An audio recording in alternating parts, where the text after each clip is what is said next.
हरे कृष्णा। सभी भक्तों का हार्दिक स्वागत है।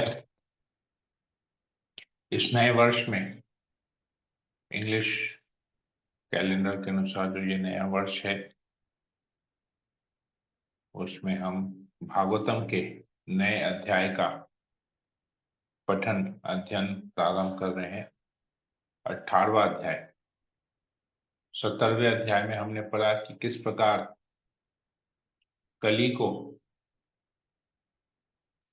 कली आता है, क्या कलयुग के लक्षण हैं, किस प्रकार महाराज परीक्षित कली को दंड देते हैं, किस प्रकार कली महाराज परीक्षित का आश्रय लेता है, शरणागत होता है, किस प्रकार वो उनको क्षमा करते हैं और कली की याचना करने पर, प्रार्थना करने पर, विनती करने पर कलयुग को रहने के लिए 5 स्थान देते हैं। तो 4 स्थान कहीं होता नहीं है जहां पर नशा हो रहा हो, जहां पर वेश्यावृत्ति हो, जहां पर जुआ खेला जा रहा हो, जहां जहां पर मांसाहार हो। ये 4 स्थान पहले कली को दिया जाता है, परंतु ये 4 स्थान कहीं पर होता नहीं उनके राज्य में, पूरे विश्व में कहीं ये ऐसा कुछ नहीं होता है। तो इसे कहते हैं जहां पर सोना हो तो तुम रह जाओ। तो गोल्ड जहां पर होता है, कली को वहां रहने का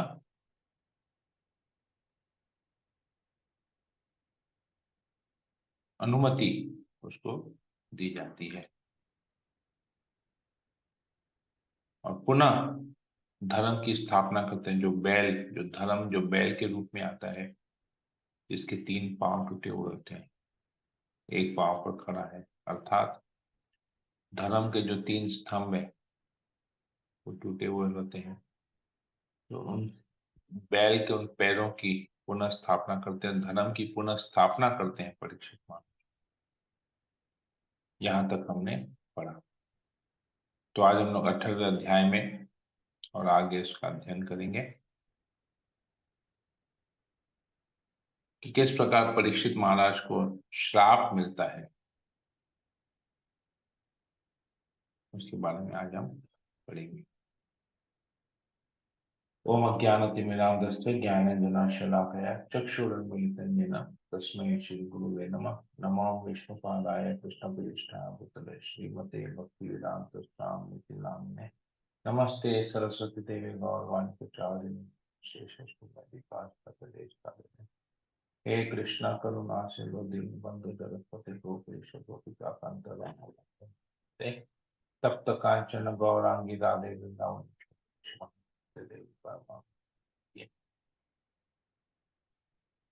वंशाकल्पतरुभ्यश्च कृपा सिन्धुभ्यैव च पतितानां पावनेभ्यो वैष्णवेभ्यो नमः। जय श्री कृष्ण चैतन्य प्रभु नित्यानंद श्री अद्वैत गदाधर श्रीवासादि गौर भक्तवृंद। हरे कृष्ण कृष्ण कृष्ण हरे हरे, हरे राम मंगलाचरण की जय। ओम नमो भगवते वासुदेवाय। ओम नमो भगवते वासुदेवाय। ओम नमो भगवते।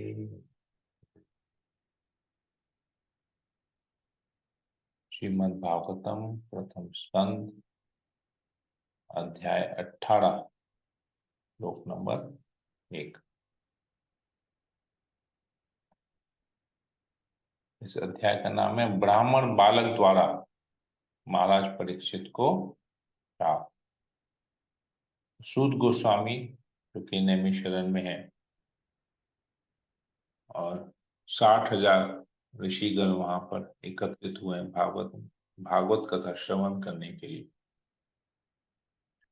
तो सूत गोस्वामी हाल ही में ये भागवत कथा श्रवण करके आए थे।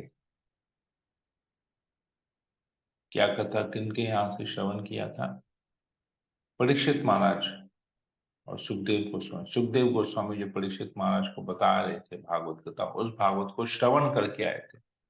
तो अब तक बैकग्राउंड ही चल रहा है, कैसे ये भागवत कथा श्रवण करने का सम अपॉर्चुनिटी अवसर कैसे हुआ, ये सिचुएशन, ये परिस्थिति कैसे आई जहां पर परीक्षित महाराज को भागवत कथा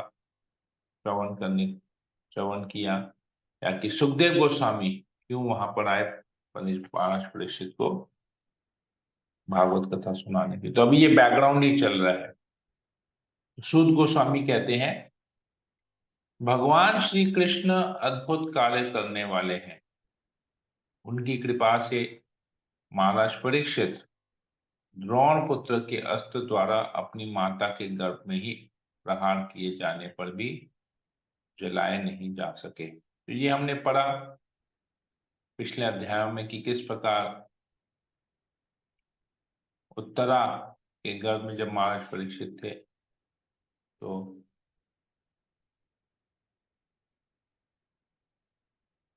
द्रोणाचार्य के पुत्र ने एक ब्रह्मास्त्र छोड़ा और उत्तरा दौड़ती हुई आई कृष्ण के पास, उनसे प्रार्थना की कि वो उसके गर्भ की रक्षा करें। तो कृष्ण वहां पर प्रवेश करते हैं और ब्रह्मास्त्र से परीक्षित महाराज की रक्षा करते हैं। ये सूत गोस्वामी आप बता रहे हैं।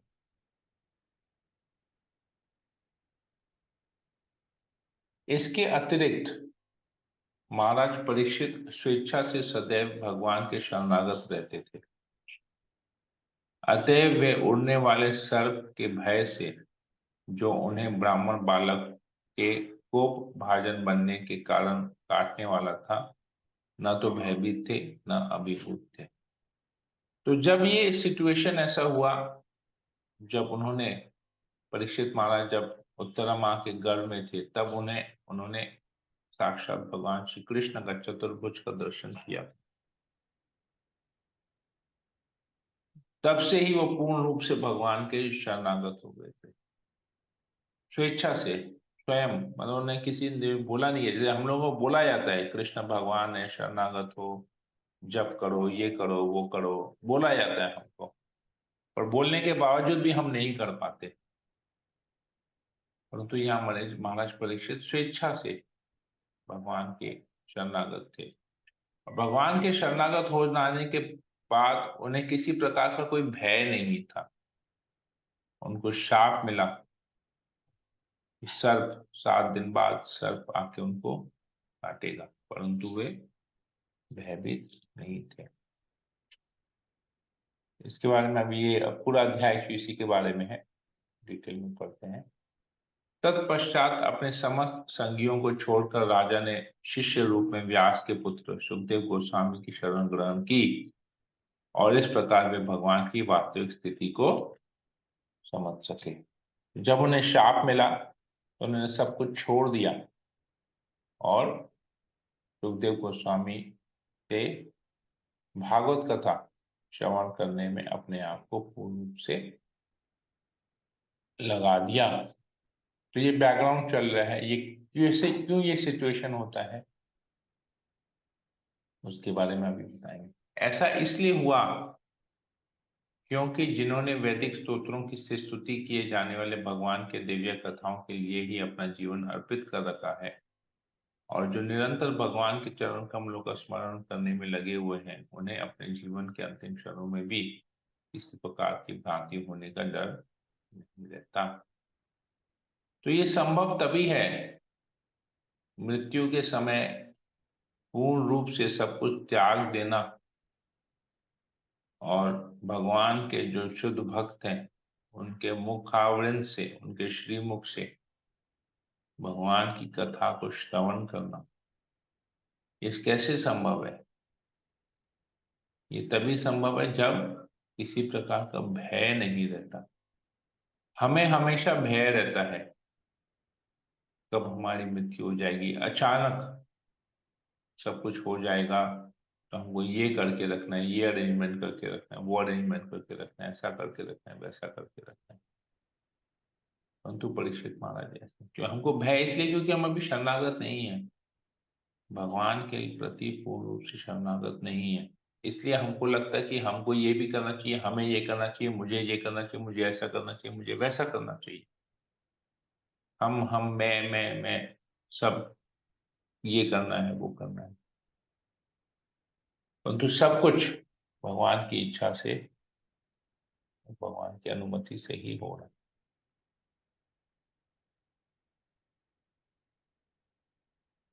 जब तक अभिमन्यु का महान शक्तिशाली पुत्र संसार का सम्राट बना हुआ है, तब तक कली ने पनपने की कोई गुंजाइश नहीं है।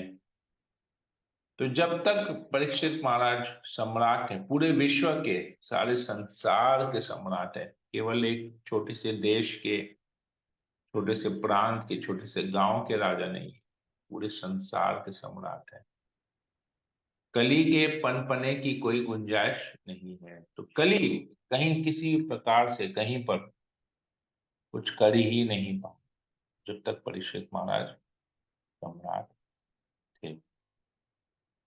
जिस दिन तथा जिस क्षण भगवान श्री कृष्ण ने इस पृथ्वी को छोड़ा, उसी समय समस्त धार्मिक कृत्यों को बढ़ावा देने वाले कली इस संसार में आ गया। तो भगवान गए और कली उसी वक्त आ गया।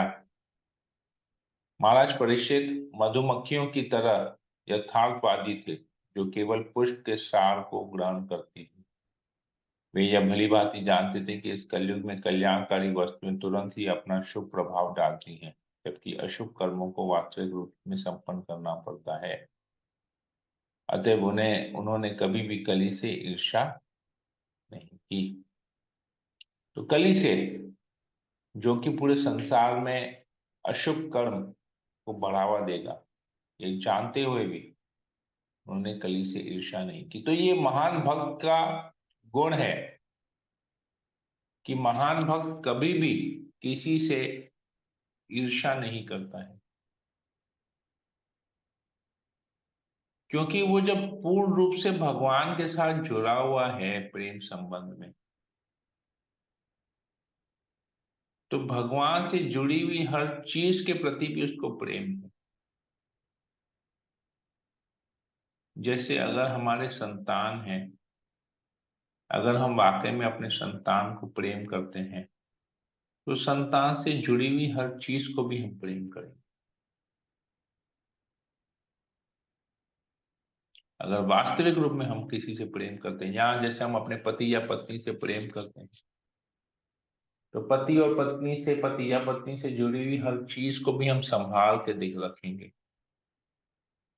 ऐसा नहीं है कि अगर हमको पत्नी से प्रेम है लेकिन उसके कपड़ों से की निंदा करेंगे, फाड़ फूड़ के फेंक देंगे, इधर उधर रख देंगे। या अगर पत्नी को पति से प्रेम है, तो अपने पति के सब चीजों को वो ध्यान देगी, संभाल के रखेगी। अगर पति को पत्नी से प्रेम है, तो पत्नी को जो अच्छा लगता है वो उसके लिए वैसी चीजें लेके आएगा, तो खिलाएगा। और पत्नी को पति से प्रेम है, तो पति को जो भोजन पसंद है, पत्नी बड़े चाव से उस भोजन को बनाएगी। तो उनकी इच्छाओं को, एक दूसरे की इच्छाओं को, एक दूसरे की चाहतों को समझते हैं, और उस प्रकार एक दूसरे को खुश रखने का प्रयास करते हैं। ये होता है प्रेम। तो अगर कोई भक्त है जो कृष्ण से प्रेम करता है, तो वो कैसे कृष्ण से जुड़ी हुई वस्तु से ईर्ष्या करेगा, कैसे दूसरे जीवों के प्रति ईर्ष्या करेगा, कैसे दूसरे भक्तों के प्रति ईर्ष्या करेगा? संभव नहीं। हालांकि कली भक्त नहीं था, परंतु परीक्षित महाराज से ईर्ष्या नहीं करते थे। कली वहां पर गड़बड़ करने आया था, फिर भी परीक्षित महाराज ने उसे अपनी शरण दी और उससे ईर्ष्या नहीं की। पता था कि ये यहाँ पर गड़बड़ करने आना है, परंतु ईर्ष्या नहीं की। तो ये भक्त का भाव है, स्वभाव है। तो हमें भी, अगर हम भक्ति करते हैं, अगर हम चाहते हैं कि हमको कृष्ण प्रेम मिले, तो हमें दूसरे जीवों के प्रति, दूसरे भक्तों के प्रति, चाहे वो कनिष्ठ हो, चाहे मध्यम हो, चाहे उत्तम हो, किसी भी भक्त के प्रति किसी भी प्रकार की ईर्ष्या नहीं होनी चाहिए। भक्त या किसी भी जीव के प्रति ईर्ष्या, भक्त तो स्पेशल केस हो गया। भक्त के केस में तो ईर्ष्या करना ही नहीं है, फिर भी दूसरे जीवों के प्रति भी हमको ईर्ष्या नहीं होनी चाहिए। हमारा स्वयं का आचरण ऐसा होना चाहिए कि कोई हमसे ईर्ष्या नहीं करे। हम तो किसी से नहीं करेंगे, हमें तो किसी से ईर्ष्या करनी नहीं चाहिए, परंतु हमें स्वयं का आचरण ऐसा करना चाहिए कि कोई हमसे ईर्ष्या नहीं करे। तो जैसे रिसेंटली मुझे कोई भक्त जो बोल रहा था कि प्रभु ये ना हमसे ईर्ष्या करते हैं, जहां पर भी देखते हैं हमें ना ठीक से बात नहीं करते मेरे से, तो उनका आचरण ठीक नहीं है। अरे उनका आचरण ठीक नहीं है, पहले हमको समझना पड़ेगा ना कि वो मेरे से क्यों ईर्ष्या कर रहा है। जरूर मैंने कुछ ऐसा कार्य किया होगा जिसकी वजह से वो मेरे से ईर्ष्या कर रहा है, मेरे से इस प्रकार का व्यवहार कर रहा है। तो अपनी गलती नहीं देख के दूसरे के ऊपर दोष देंगे। इसका रिवर्स भी मैंने देखा है कि अरे वो ना व्यक्ति, वो ना भक्त है, ऐसा भक्त होता है, ऐसा किया ऐसा किया ऐसा किया। अरे ऐसा किया ऐसा किया ऐसा किया, आपने उसको करने का मौका दिया होगा, तभी उसने ऐसा किया। तो आपको उसको वैसा करने का मौका नहीं देना चाहिए था। अब उसने आपने उसको वैसा करने का मौका दिया, तो उसने वैसा आपके साथ किया, अब आप उससे ईर्ष्या कर रहे हैं। जैसे प्रभुपाद जी बहुत एक सुंदर उदाहरण देते हैं। प्रभुपाद जी के समय में ऐसा हुआ था कि विदेश में कोई एक मंदिर का इंचार्ज था। तो प्रभुपाद जी ने उसको बोला था कि कभी भी पैसा को स्टोर करके मत रखो। जैसे ही तुम्हारे पास कुछ धन इकट्ठा हो, उसको या तो भगवान की सेवा में, मंदिर में बनाने, मंदिर की सेवा में, विग्रह की सेवा में लगा दो, या तो उससे ग्रंथों को, ग्रंथ पब्लिश करने में, बुक्स प्रिंटिंग करने में उसको लगा दो, पैसा कभी मत रखो। तो उसने क्या किया, प्रभुपाद की बात नहीं मानी। वो सोचा कि नहीं, मुझे बड़ा मंदिर में मुझे कुछ ऐसा करना है, तो मैं एक साथ पैसा जमा करते रहूंगा करते रहूंगा करता हूँ, फिर एक बार में मैं उसको भगवान की सेवा में लगाऊंगा। तो उसी समय जब उसने पैसा इकट्ठा करना स्टार्ट किया, तो वहां पर कुछ सरकारी अफसर आगे रेड कर दिया वहां पर। और ये प्रभु जी पैसे का हिसाब नहीं दे पा रहे थे, क्योंकि सब लोग नए नए थे, सब लोग एडमिनिस्ट्रेशन में, तो पैसे का हिसाब नहीं दे पा रहे थे। भाव अच्छा था कि सब कुछ होगा भगवान की सेवा में लगाएंगे, लेकिन रेट पड़ा, उन्होंने और सारा धन जो है सरकारी अफसर लेके चले गए, क्योंकि ये प्रभु जी हिसाब नहीं दे पाए। तो प्रभुपाद जी ने उनको बोला कि देखा, तुमने मेरी बात नहीं मानी, मैंने तुमको बोला था खर्चा कर दो। तो इसमें दो बातें होती है। सबसे पहला बात कि गुरु की बात नहीं मानना, और दूसरे केस में कि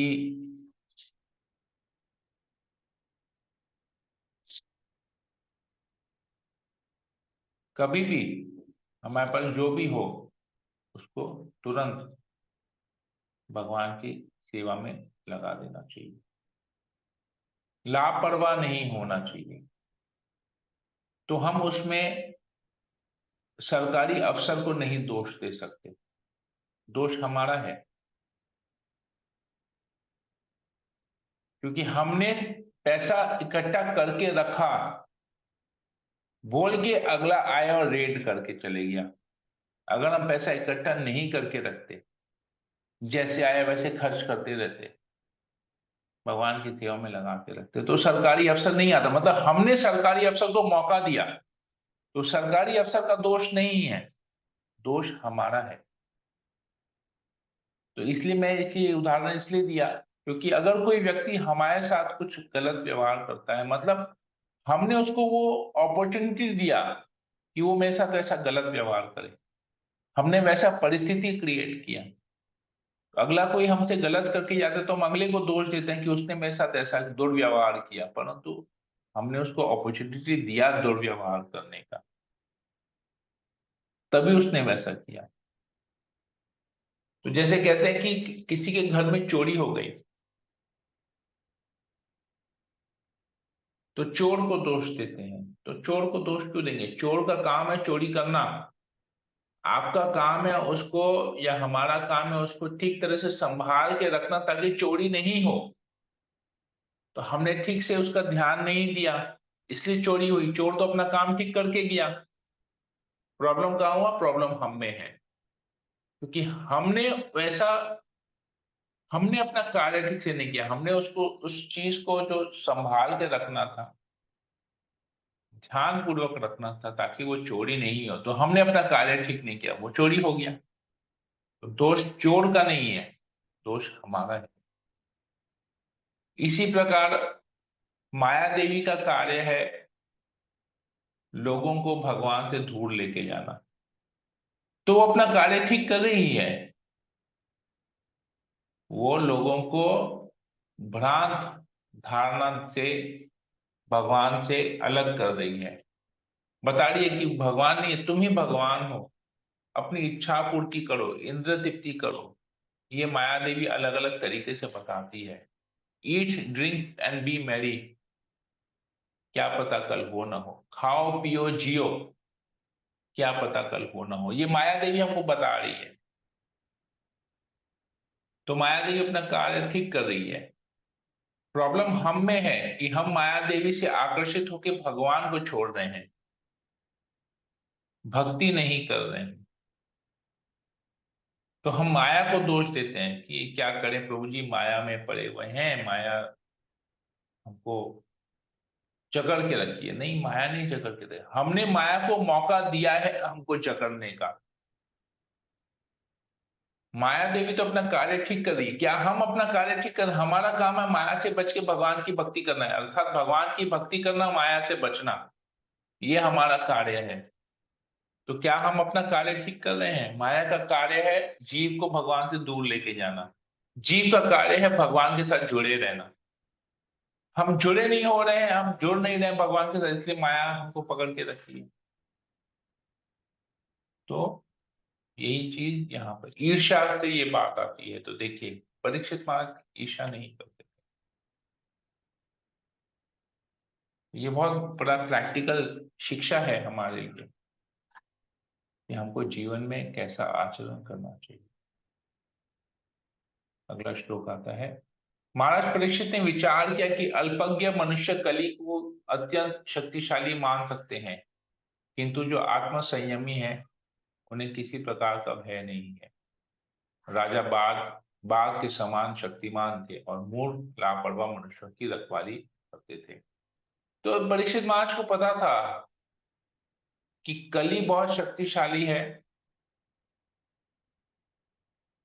कि लोग समझते हैं, जो इनको बुद्धि नहीं है, जो अल्पज्ञ है, अल्प ज्ञानी है, जो बेवकूफ है, जिन पर ज्ञान नहीं है, वो समझेंगे माया बहुत शक्तिशाली है। जैसा मैंने अभी कहा कि माया हमको खींच के लेके जा रही है, भक्ति नहीं करने दे रही है। परंतु भक्त को भय नहीं है, क्योंकि वो भक्त नहीं है इसलिए वो भयभीत हो रहा है, वो माया को दोष दे रहा है। लेकिन जो भक्त है वो निडर बन जाते। क्यों? क्योंकि भगवान कहते हैं, कौनते प्रति जाने ही न मे भक्त्या प्रणश्यति। भगवान कहते हैं अर्जुन को, तुम घोषित करो कि मेरे भक्त का कभी विनाश नहीं होता है। और हम क्या सोचते हैं, हमारा ये विनाश हो जाएगा, वो विनाश हो जाएगा, हम नष्ट हो जाएंगे, तो हमको सब बना के रखना है। भगवान कहते हैं भक्त का विनाश नहीं होता है, और हम क्या कर रहे हैं, हम क्या सोच रहे हैं, हम खत्म हो जाएंगे, हमारी मृत्यु हो जाएगी, उसके पहले हमको सब कुछ ठीक करके जाना है। भगवान कहते हैं विनाश नहीं होगा, और हम सोच रहे हैं विनाश हो जाएगा। तो कैसे भक्ति करेंगे? कि भगवान की बात पे विश्वास नहीं है, इसलिए हम भक्ति में आगे नहीं जा पा रहे। तो हम भी मंद बुद्धि वाले हैं, हम भी अल्पज्ञ ही हैं, परीक्षित महाराज के लेवल पे नहीं। परीक्षित महाराज देख रहे हैं कि ये अल्पज्ञ मनुष्य माया द्वारा प्रभावित हो जाएंगे, बहुत शक्तिशाली। तो वो अल्पज्ञ हम लोग हैं जो माया से प्रभावित हो रहे हैं। इतना सब कुछ ज्ञान लेने के बाद, सब कुछ समझने के बाद, साधना करने के बाद, भागवतम पढ़ने के बाद, गीता पढ़ने के बाद, भक्तों का संग करने के बावजूद भी ईर्ष्या कर रहे हैं, भयभीत हैं, भगवान के प्रति शरणागत नहीं। हे मुनियों, जैसा आपने मुझसे पूछा था, अब मैंने पवित्र राजा परीक्षित के इतिहास से संबंधित भगवान कृष्ण की कथाओं को की लगभग सब बातें सुनाई हैं। जो लोग जीवन में पूर्ण सिद्धि प्राप्त करने के इच्छुक हैं, उन्हें अद्भुत कर्म करने वाले भगवान के दिव्य कार्यकलापों तथा गुणों से संबंधित सारी कथाएं अत्यंत विनीत भाव से श्रवण करनी चाहिए। तो यहां तक। तो हमको अगर सिद्धि प्राप्त करनी है, सूत गोस्वामी कह रहे हैं कि मैंने अभी, आप लोगों ने पूछा, मैंने आपको पूरा बैकग्राउंड उसका बता दिया। तो अगर आपको जीवन में पूर्ण सिद्धि चाहिए, अगर आप इच्छा करते हैं कि हमें पूर्ण सिद्धि मिले, तो हमको भगवान की दिव्य कार्यकलापों के बारे में सुनना होगा, उनके गुणों से संबंधित उनकी लीलाओं को श्रवण करना होगा, उनकी कथाओं को श्रवण करना। कैसे श्रवण करना? विनीत भाव से, विनम्रता से, गर्व से नहीं। अरे हमने ना भागवतम सुना है, हम भागवतम पढ़ रहे हैं, गर्वित नहीं होना चाहिए। विनीत हमको होना चाहिए, विनम्र बनना चाहिए कि भगवान कितने श्रेष्ठ है। भागवतम पढ़ने का मतलब है कि भगवान की श्रेष्ठता के बारे में जानना और अपनी तुच्छ अवस्था के बारे में जानना। तो जो तुच्छ है वो विनीत रहता है, अपने आप को श्रेष्ठ समझेंगे तो कैसे विनीत बनेंगे? भगवान सर्वश्रेष्ठ है, भगवान सबसे बड़े हैं और हम छोटे हैं, छोटा अपने। तो भागवतम अगर कथा श्रवण करते हैं या भागवतम पढ़ते हैं, तो घमंड अहंकार नहीं होना चाहिए, हमको और विनीत बनना चाहिए कि हम कितने नीच हैं, कितने तुच्छ हैं, भगवान कितने महान हैं।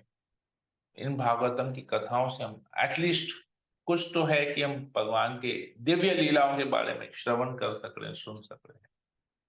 तो भागवतम पढ़ने का यही मकसद है कि हमें विनम्रता आए, हमें सिद्धि प्राप्त हो, इच्छा हो, ज्ञान लें हम विनम्रता पूर्वक, शरणागत हो। हरे कृष्णा। तो यहीं पर ही रखते हैं। किसी भक्त को अगर कोई प्रश्न हो तो यहाँ पर पूछ सकते हैं। हरे कृष्णा।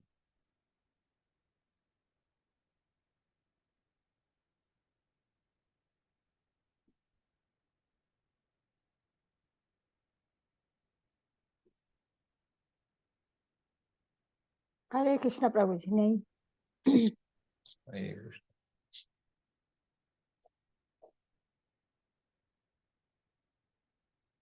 किसी को कुछ पूछना है? नहीं प्रभु, बोलना है?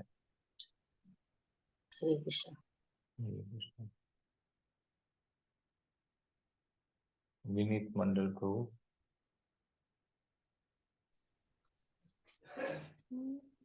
क्लियर है नहीं नहीं प्रभु।